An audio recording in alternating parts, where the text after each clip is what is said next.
Бүгүнкү күндө Балык шаары боюнча 56 указ боюнча жалпысынан 49 мыйзамсыз курулуштарды жылдыруу жана бузуу иштерин жүргүзгөнбүз буга чейин. Ошондой эле 50 жарнактардын шиттерин алдырганбыз, 50-нү даана. Ошондой эле негизги болгон Борбордук көчөдө 3 объекти бузулбай калган. Ошолордун бири ушул өткөндө Дастандын Камогу деген чыгарылышта чыккан боюнча түшүндүрмө беркетели. Бул жердин кызыл китеби бар болгондуктан ушу күнгө чейин бузулбай келген. Бул өз убагында бул жердин ээси кызыл китеп алгандыгына байланыштуу биз сүйлөшүү жолдору менен эскертүүлөрдү берип келгенбиз. Алдыруу боюнча сүйлөшүүлөр жүргүзгөнбүз. Бирок бүгүнкү күнгө чейин толук чечилбей келген. Бирок ошо ээси менен бүгүн сүйлөшүүлөрдү жүргүзүп, чогуу биргеликте алып жатабыз.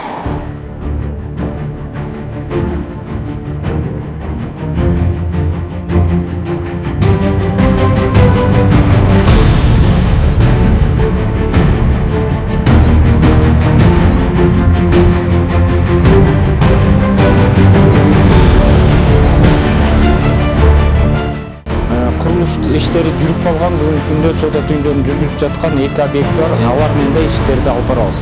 Убакыт келип калды. Биз азыр бузуп баштадык, айла кеткенден уже бузуп баштадык.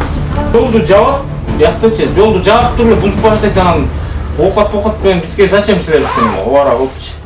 Башынан уже техникалар келип, анан моунча окат менен бузбай эле акырын сүйлөшүп алабыз. Анан жол салынып бүткөндөн кийин ыңгайлаштырып кеңешебиз да.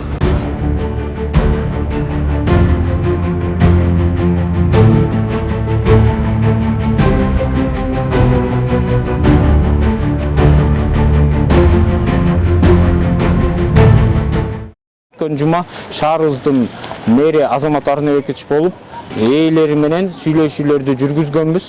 Бардыгы менен макулдашуулар болгон. Бүгүнкү учурда кайрадан эскертүүлөрүн айтып жатабыз. Буюрса бул имараттын ээлери өздөрү алып берсе, өздөрүнө да жакшы болот. Бул керектүү буюм тайындарын алып калса, керектөөгө да жарактуу болот. Ошондой эле айта кетчү нерсе, мына бул жердеги Тайзим кафеси столбанын мамыдан 2 метрге алыстыкта болуш керек болчу, мамыны киргизип салып алышкан. Аркы башында дагы, бул башында да одоно мыйзам бузуу көрүнүп турат да бул жерде.